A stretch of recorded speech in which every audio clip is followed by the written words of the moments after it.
Hi everybody, welcome back to BH Solar. Today I'm going to be showing an update on my solar system. I haven't done an update in quite a long time.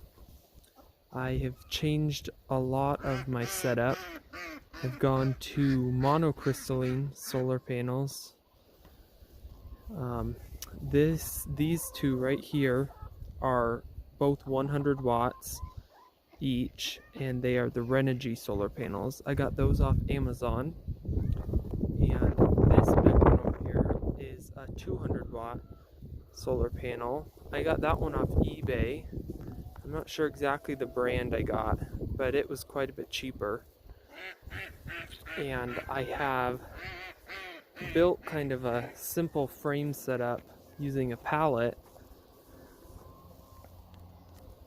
for the two 100 watt solar panels so that they can sit in that fairly easy.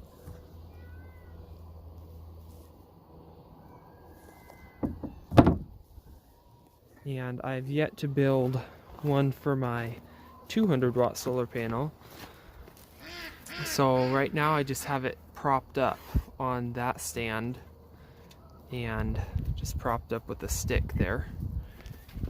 But that is the back of the 200 watt solar panel. And I have them set up so that they are in series. You can see here I've got them strung together in series so that they make just around 60 volts. And then I have, this is supposed to be 10 gauge cable that is about 50 feet, and it runs in to my room in our house where I have an AGM battery set up with a charge controller and all my electronics indoors. This setup right here is where my old batteries sit.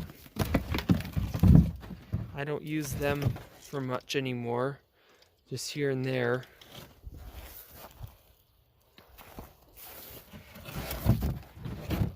So they're not hooked up anymore to my new solar system. So I'll go inside and show you my inside electronics. Okay, so here we are inside. I've got my charge controller, my inverter, and my battery set up. This is my one battery that I currently have set up. It's a Duracell Platinum AGM. It has 105 amp hours of capacity.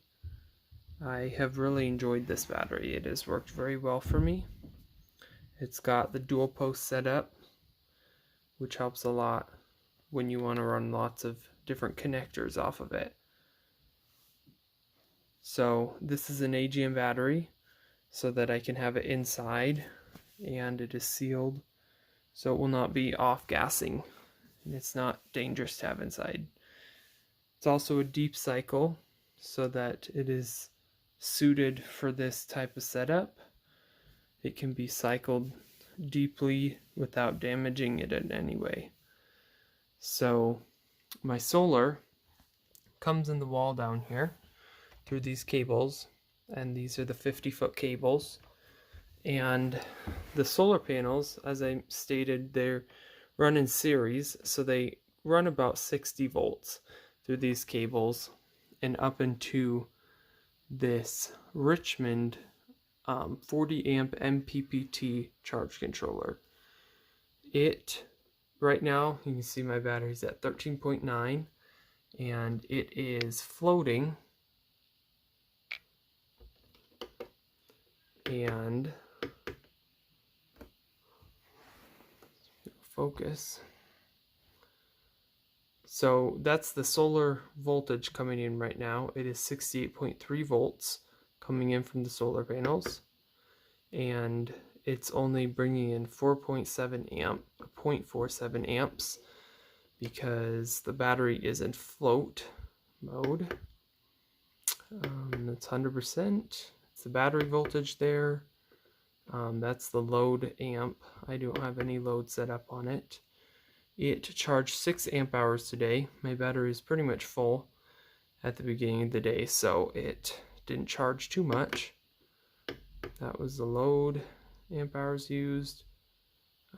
That is the battery voltage, I think.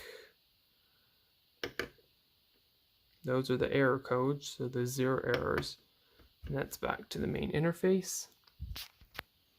So the solar comes in there, and these cables go out to my battery. This is for the temperature probe, and this is for the Bluetooth monitoring right here.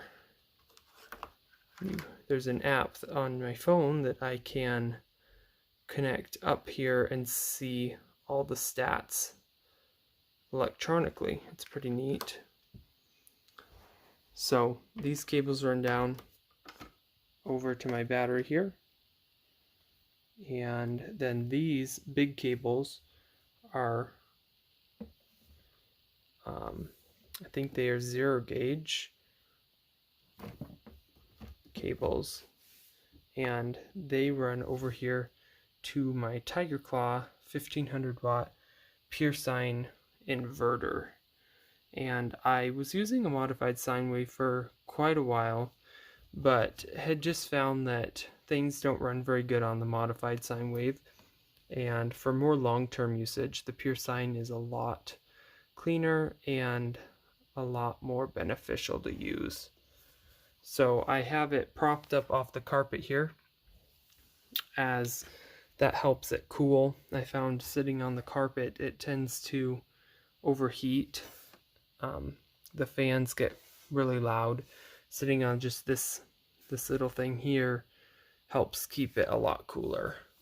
So this inverter has 3 fans in the back, and they are temperature controlled, so that's really nice. As right now it is on and the fans are not running, so it's not loud all the time.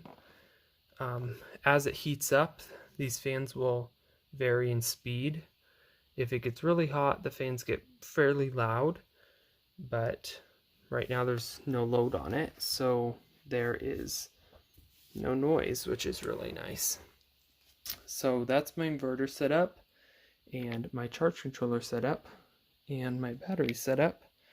I have these posts I use for the charging input of the battery and my inverter out, and then these posts I have for my 12 volt power source. And these cables I got on Amazon. They are they're really handy. They have a fuse built in to the cables, so I don't have to worry about that. And it comes with a 12 volt cigarette lighter output, which I have set up with just like a car charger, and then that I run over and I can charge my phone with it. And I also have a wireless charger for my phone, so at night I keep my phone charged up using my solar power. I also have, I think it's really nice to have a good multimeter, and this one is not too expensive. I got it off of Amazon, but it's worked fairly good for me. It's got a lot of different settings. Show quickly on the setup on the AC, and if I plug it into there, that's my inverter voltage right now. It is 121 volts output, and it is a pure sine wave.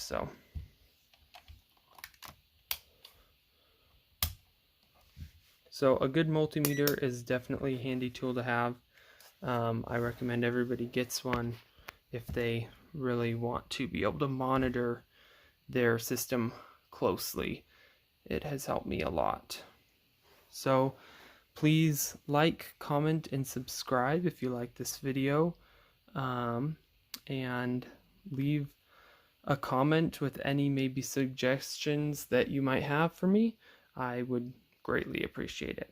Thank you.